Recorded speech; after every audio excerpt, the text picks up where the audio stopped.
Alright, today I'm hitting you with 10 newer Switch picks that feel way too easy to ignore, and then later you're sitting there like, wait, why did I skip that? I play a lot of Switch, always have, and I love when a game looks small at first but ends up taking over my whole week. These are the ones I'd keep on your radar if you like having something fresh to jump into, either solo, handheld, or with friends on the couch. Core Keeper is the kind of survival game that steals my whole evening. You drop into an underground world, start with a tiny pickaxe, and suddenly you are running farms, wiring up drills, and cooking meals that actually matter. What I love is how relaxed it can be until it is not, because the bosses hit hard and push you to upgrade your gear. On Switch 2, the idea of smoother performance and faster menus is huge for a game this systems heavy. It also shines in co-op, where one friend explores, another builds the base, and someone else becomes the designated chef. If you like Terraria-style progress, but with a top-down view and a cozy vibe, this is the one I would not skip. I keep thinking about the next ore tier, and that loop is comfort food gaming.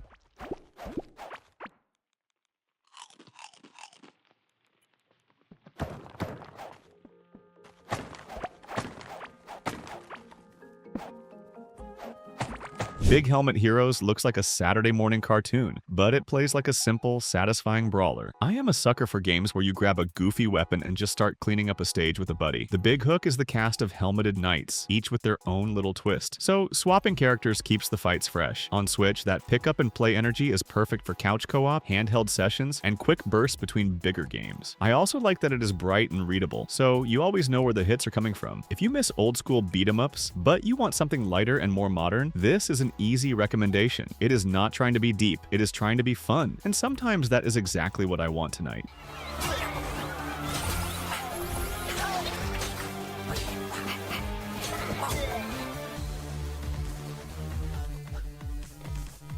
They Are Billions is my favorite kind of stressful strategy, the kind where one mistake snowballs into disaster. The pitch is simple: build a steampunk colony, survive huge zombie waves, and do it all while every house placement matters. On Switch, the controls need to feel smart, and when they do, it becomes dangerously addictive. I love creeping outward with walls and towers, then realizing the map is bigger than my comfort zone. The missions push you to learn, but the survival mode is the real story generator, because every run ends differently. If you enjoy base building with real tension, and you do not mind restarting after a brutal breach, this game will grab you and not let go. I always say one more wave, and then I'm still playing an hour later, sweating over my perimeter again.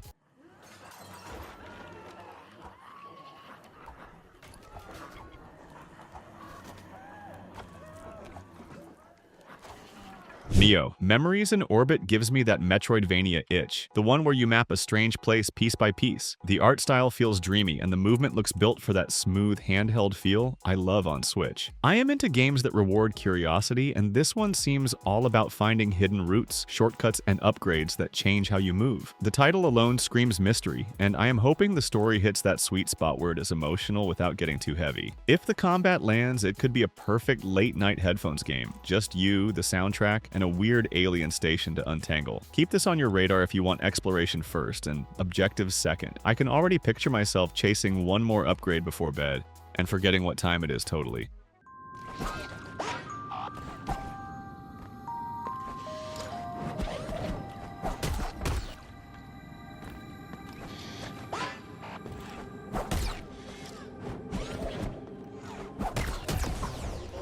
Tokyo Scramble sounds like chaos in the best way. I imagine quick missions, neon streets, and that feeling of sprinting through a crowded city while everything goes wrong. On Switch, games like this live or die by how fast they load you back in, because you're going to fail a lot, and that is part of the fun. I love when an action game embraces replay, with short runs, upgrades, and routes you learn over time. If it leans into Japanese arcade vibes, even better, because that style fits handheld play perfectly. This is the kind of game I boot up when I have 20 minutes. Then I realize I have been chasing a higher score for way longer. If you enjoy speed and style, do not sleep on it. Tokyo Energy plus tight controls is my weakness always.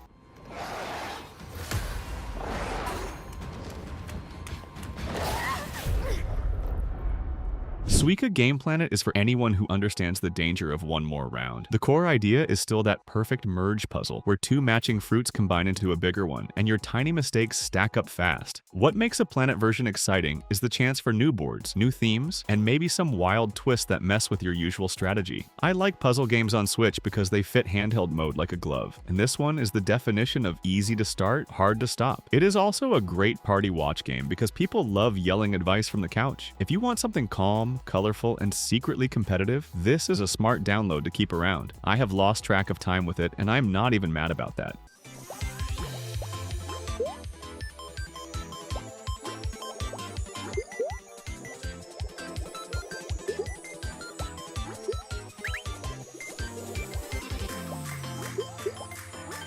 Terminator 2D, No Fate hits me right in the nostalgia, like renting an arcade card on a weekend. I grew up loving side-scrollers, and this looks like it understands why that era still rules. Tight levels, readable enemies, and a soundtrack that makes you move. If they nail the feel of the movie without turning it into a cutscene parade, it could be a sleeper hit. On Switch, a sharp, two-dimensional action game is always welcome, especially if it runs at a steady frame rate and supports quick retries. I am hoping for multiple characters, different mission styles, and that classic just one more attempt loop. If you miss old-school action but want modern polish, keep an eye on this. I can already hear the sound effects in my head, and that is a good sign for me.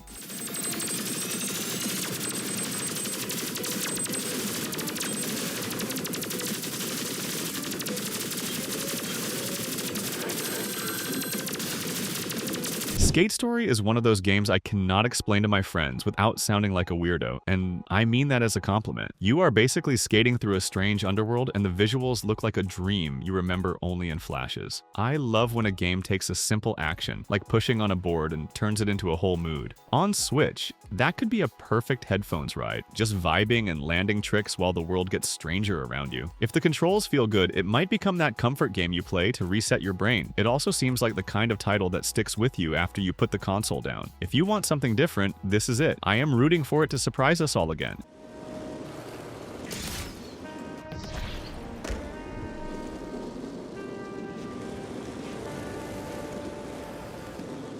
Marvel. Cosmic Invasion sounds like the kind of big, colorful action game I used to dream about as a kid. Cosmic stories let the roster go wild, so I am hoping we get a mix of obvious heroes and deep-cut picks that make fans smile. On Switch, a solid beat-em-up or action-adventure with co-op is basically instant weekend plans. What I want most is snappy combat and clear animations because superhero games get messy fast when effects fill the screen. If the progression lets you level up moves, swap teams, and experiment, it will keep people playing past the credits. I also think the Switch audience is perfect for quick co-op sessions, especially docked. If you love Marvel but want gameplay first, this could be a great one to watch. I am keeping my expectations grounded though.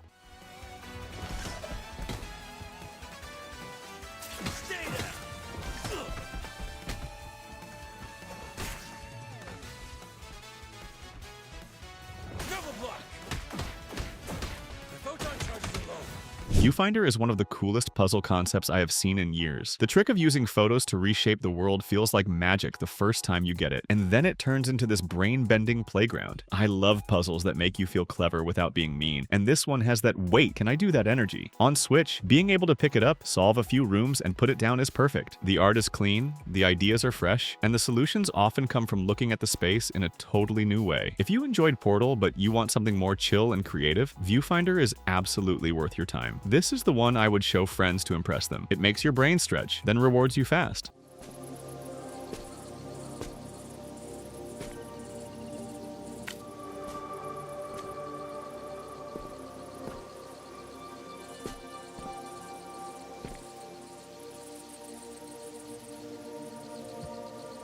So yeah, those are 10 Switch games I really think people are going to regret skipping, especially once clips start popping off and everybody suddenly acts like they were always interested. If you want, tell me which one you're most curious about, and I'll do a follow-up with the most similar games on Switch, so you've got something to play while you wait.